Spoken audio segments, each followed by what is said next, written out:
मालेगांव शहर राष्ट्रवादी कांग्रेस पार्टी की जानिब से आज की ये जो मीटिंग यहाँ पर ली जा रही है, जिसमें कई सवाल हैं।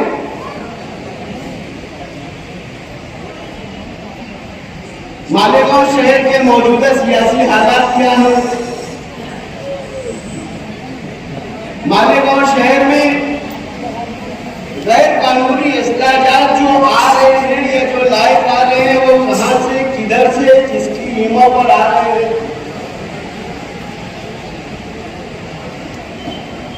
नशा और अशिया के खिलाफ कार्रवाई करने में शहर की पुलिस क्यों नाकाम है?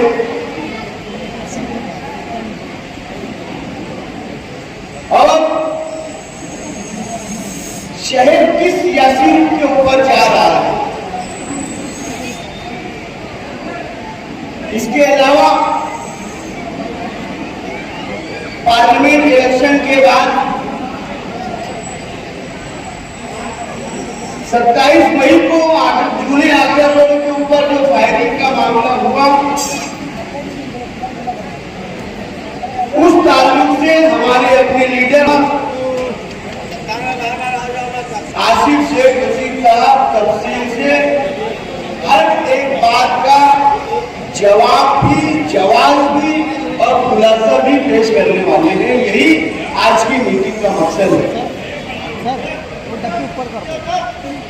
बुजुर्गों, दोस्तों और साथियों, आप लोगों ने देखा कि 20 मई को धूलिया मालेगांव लोकसभा हल्के का इलेक्शन हुआ। ये बतलाने की जरूरत नहीं है कि इस इलेक्शन में किस पार्टी ने, किस सियासी पार्टी ने, किस सियासी लीडर ने क्या कारकर्दगी अंजाम दी, किसने क्या काम किया, ये बतलाने की जरूरत नहीं है। ये शहर अपने माथे की आंख से देख रहा है और देखता है और समझता है। 20 मई को पार्लियामेंट का इलेक्शन हुआ और जब सोशल मीडिया, अखबार और इलेक्ट्रॉनिक मीडिया के ऊपर एग्जिट पोल्स आने लगे और माहौल ऐसा बताया जाने लगा कि बीजेपी की सीट चुनकर आएगी, वही हुकूमत बनाएगी। मालेगांव शहर में 68.4% वोट होने के बावजूद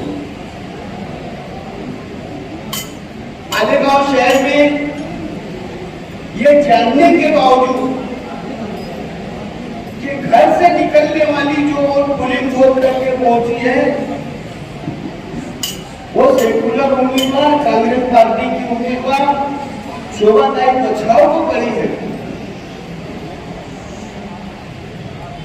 मुकामी राष्ट्रवादी कांग्रेस पार्टी के आसिफ शेख रशीद के सियासी मुखालिफिन ने यह वादिता मचाना शुरू किया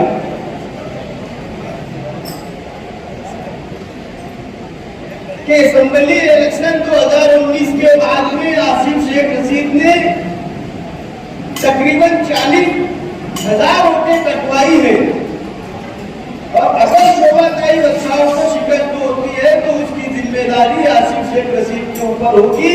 ये वाक़या मचाया जाने लगा, मचाया जाता रहा।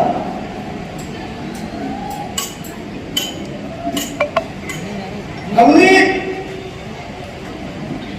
हालात का जायजा लिया, अलग अलग तरीके से अलग अलग बातें आती रही, लेकिन उस वक्त भी राष्ट्रवादी कांग्रेस पार्टी की जानिब से यही दावा किया गया कि शोभाताई बचाओ 101% चुनकर आने वाली है, क्योंकि हमने राष्ट्रवादी कांग्रेस पार्टी के लीडर आसिफ शेख रशीद साहब की ईमा पर हमने शहर भर में जो फील्डिंग की थी, हमने इस इलेक्शन के लिए जो प्लानिंग की थी, हमने जो टीम खड़ी की थी, शेख रशीद चैरिटेबल फाउंडेशन के जरिए हम लोगों ने जो 200 से ज्यादा रिक्शे पूरे शहर भर में लगाए थे। उसके ऊपर हमको भरोसा था, एतमाद था कि हमारी मेहनत रायगा नहीं जाएगी और 4 तारीख को जीत की सूरत में हमारा एतमाद, हमारा भरोसा निकल कर सामने आया और शोभाताई बचाओ जीत गई। जिस दिन 4 जून को रिजल्ट आया, दोपहर में 3 साढ़े 3 बजे तक ये रूमर घूम गया कि 5000 वोट से शोभाताई बचाओ हार गई है और डॉक्टर सुभाष भामरे इलेक्शन जीत गए हैं। और सोशल मीडिया के ऊपर एक तूफानी बदतमीजी उस वक्त भी खड़ा हो गया।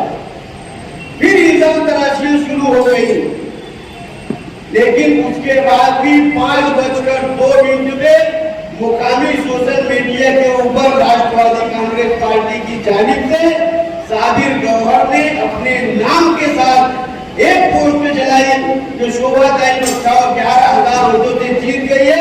और उसके बाद इस शहर भर में पटाखे फोड़े जाने लगे, ढोल बजने लगे, धूम मस्ती होने लगी।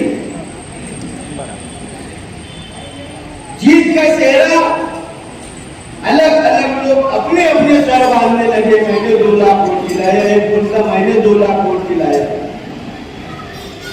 हम लोगों ने तो कहीं कुछ किया ही नहीं। यही बर्बाद नहीं हुआ। 5 तारीख को डायमंड लॉन्च में नवमंतखब रूप में पार्लियामेंट शोभाताई बचाओ आई, उनका इस्तेफाल किया गया। राष्ट्रवादी कांग्रेस पार्टी को उसमें ना तो दावतनामा दिया गया, ना तो फोन किया गया। इसके लिए हम और हमारे लीडर वहां पर नहीं पहुंचे। बिन बुलाए मेहमान, बिन बुलाए बाराती जो पहुंचे, जिनकी आदत है कहीं पर भी मुंह उठाकर चले जाने की, वहां पर भी उन्होंने क्रेडिट लेने की कोशिश की कि हमने 2 लाख वोट दिलाए, बल्कि हाल ही में 3 होकर वहां खड़े होकर झूठ बोलते हैं। उन्होंने वहां पर कहा कि मैंने दारुल उलूम देवबंद की मजलिसे शूरा के एक काम के लिए एक मीटिंग हुई थी, उसकी एक कमेटी बनी थी, 2 लोगों की कमेटी बनी थी, जिसमें एक मैं भी था। और जब मैंने यूपी के वजीर आला योगी आदित्यनाथ से जब मैंने बात की और मैंने अपना तारुफ पेश करना चाहा, तो योगी आदित्यनाथ ने कहा कि बोलिए मुफ्ती साहब, मैं आपको पहचानता हूँ। योगी आदित्यनाथ ने कहा, बोले मैंने उनसे पूछा कि आप मुझे कैसे पहचानते हैं? तो उन्होंने कहा कि जिस मतदार संघ में, जिस असेंबली हल्के में कांग्रेस को सबसे ज्यादा वोट मिली वो आपका हल्का है, और जिस हल्के में बीजेपी को सबसे कम वोट मिली वो आपका हल्का है। अब बताइए, 4 जून को पूरे हिंदुस्तान में इलेक्शन के रिजल्ट आए। यूपी में बीजेपी 80 में से 78 सीट लाने का दावा कर रही थी। 37 सीटों के ऊपर, आधे से ज्यादा सीटों के ऊपर बीजेपी वहां पर हार गई। योगी आदित्यनाथ नॉट रीचेबल थे और 4 तारीख के रात में 11 बजे से के बाद से लेकर 5 तारीख के शाम में 7 बजे तक इन्होंने हजरत का फोन भी रिसीव कर लिया, उनसे बात भी कर ली और उनके इस 2 लाख वोट का एतराफ भी कर लिया। एक आलिम दीन होकर ये झूठ बोलते हैं, इनको शर्म नहीं आती। जब उठते हैं खड़े होते हैं, जहां उठते हैं खड़े होते हैं, फिर वो झूठ बोलते हैं। मैं बोलता हूं कि आखिर ये तमाशा क्या है? दोस्तों और साथियों, ये अब समझने का वक्त आ गया है। ये जगह बताने का वक्त आ गया है कि जो इस्लाम माशरा के नाम से खड़े हुए थे, इस्लाम सियासत का नारा लगाकर सियासत में आए और उनके आने के बाद में मालेगांव शहर की सियासत में बिगाड़ पैदा हुआ। कारपोरेशन में रिश्वतखोरी, अभी दो रोज पहले नायब कमिश्नर 33,000 की रिश्वत लेते हुए पकड़ा गया। जब देखो एंटी करप्शन का कोई ना कोई महकमा कहीं ना कहीं कार्रवाई करता है और मालेगांव की सियासत के ऊपर एक दाग लगता है, एक धब्बा लगता है। ये इनके आने की वजह से ये कारपोरेशन में हजरत उमर फारूक का दौर लाने की बात करते थे और वहां पर डिप्टी कमिश्नर पकड़े जा रहे हैं। ये हमारे लिए शर्म की बात है। मस्जिदों का शहर, मीनारों का शहर, और इस तरीके की खबरें अगर आती हैं तो हमारे लिए सोचने की बात है। तो ये इस्लाम आसरा करने के लिए है, लेकिन इन्होंने बिगाड़ पैदा किया। इसके लिए मौका इस बात कहा गया है कि आगे 1-2 महीने में इनकी मुद्दत, इनकी मियाद खत्म हो जाएगी।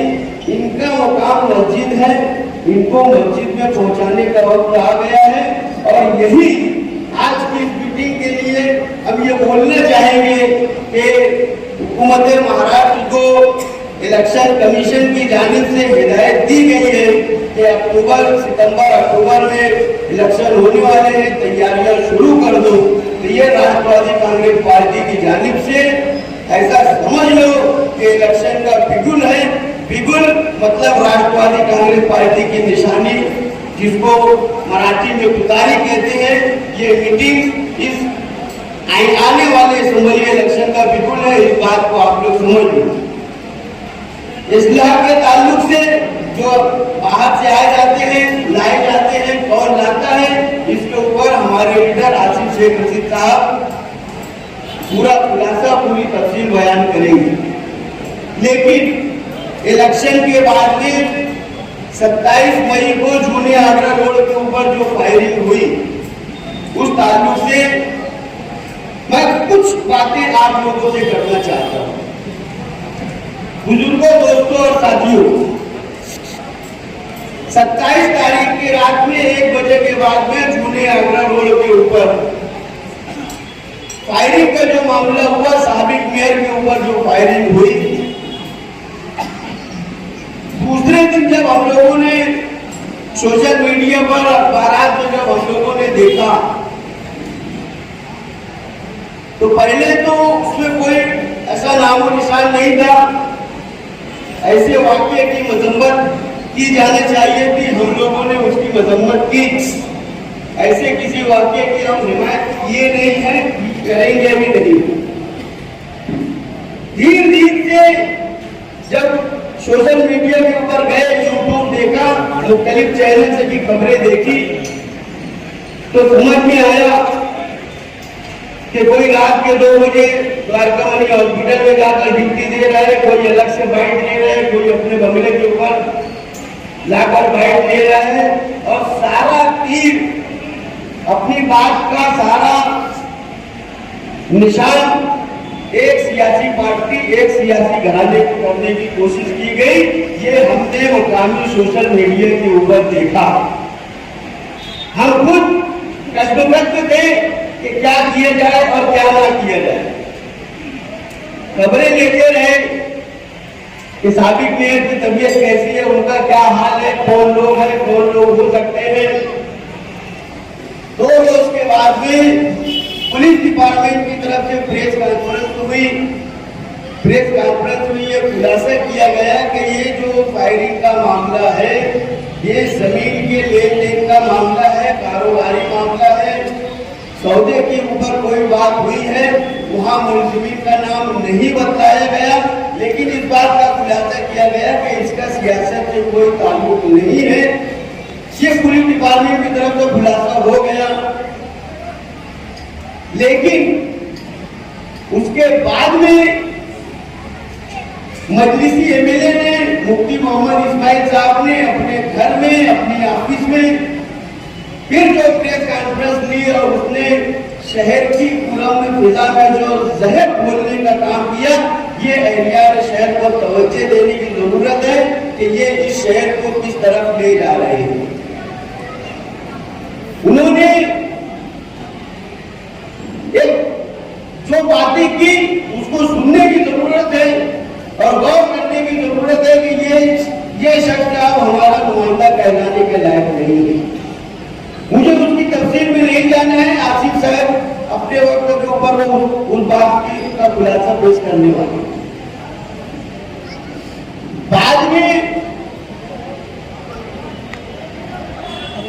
मजलिस इत्तेहादुल मुस्लिमीन के शुमाली महाराष्ट्र के सदर साबिक मेयर अब्दुल मालिक के भाई डॉक्टर खालिद परवेज ने अपनी ऑफिस में, अपने घर के पास की ऑफिस में पीछे मजलिस इत्तेहादुल मुस्लिमीन का बैनर लगाकर उन्होंने एक प्रेस कॉन्फ्रेंस ली और उन्होंने इसमें इस बात का खुलासा किया कि ये जो फायरिंग हुई ये शेख रशीद खानवादा और यूनुस ईसा खानवादे की सियासी दुश्मनी की बुनियाद पर हुई है। वो इसको जाती दुश्मनी मानने के लिए तैयार नहीं हुए, उन्होंने इसको सियासत से जोड़ने की कोशिश की। उनकी वीडियो आप तमाम लोगों के पास मौजूद है, सोशल मीडिया के ऊपर मौजूद है। मुझे उसमें बहुत ज्यादा डीप में गहराई में जाने की जरूरत नहीं है। अगर ये जाती मामला था, ये कारोबारी मामला था, तो साबिर गवार एक सियासी आदमी है, इसको इस मामले में बोलना नहीं था, बोलना भी नहीं चाहता। लेकिन अगर डॉक्टर खालिद परवेज ने ये कहा कि ये शेख रशीद और शेख यूनुस ईसा खानवादे की 35 साल सियासी दुश्मनी है और उसकी उस वजह से ये फायरिंग हुई है, तो मैं ये कहना चाहता हूं कि मैं सियासत में तकरीबन 40 साल से हूं।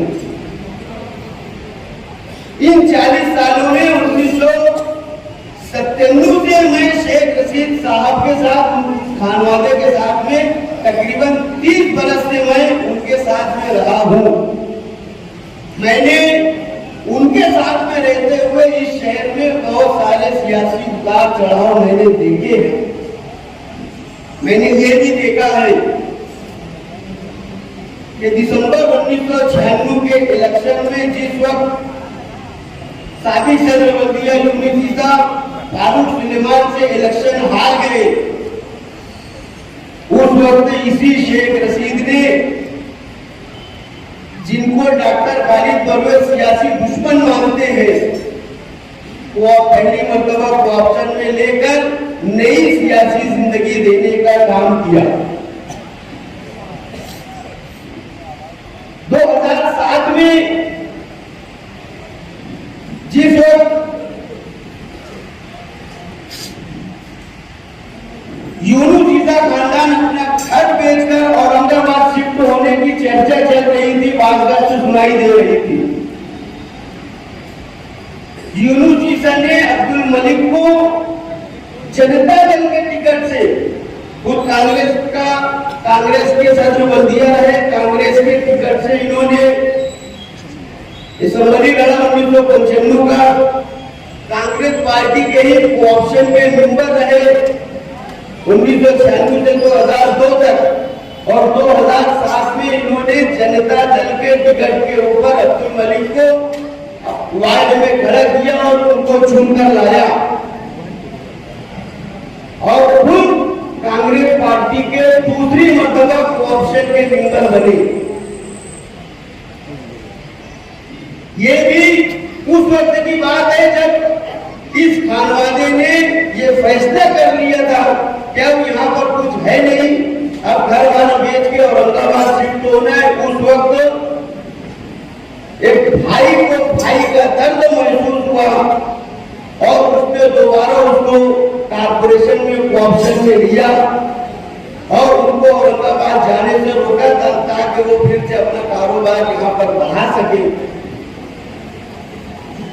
उसके बाद जनता दल से जो चुनकर आए अब्दुल मलिक, उसी पीरियड में जनता दल से बगावत करके वो मेयर बने और उस वक्त आज जो साथ में चल रहे हैं इस्लामी सियासत वाले, उनकी मदद से वो वहां पर मेयर बने, ये सोचने वाली बात है।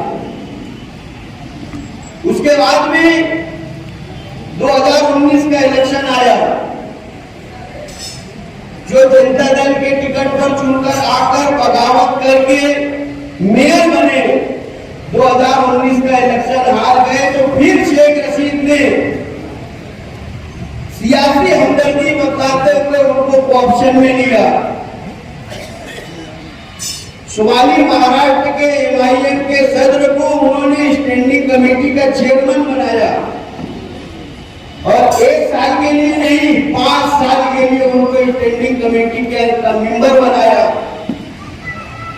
उनकी शेख रशीद साहब के शुक्रिया की क्लिप भी है, आप लोगों के पास महफूज होगी कि जिस वक्त उनको चेयरमैन बनाया गया इन्होंने शेख रशीद साहब को चचा कहकर मुखातिब किया और उनका शुक्रिया अदा किया। मैं ये पूछना चाहता हूं कि अगर इन दो खानदानों में सियासी दुश्मनी है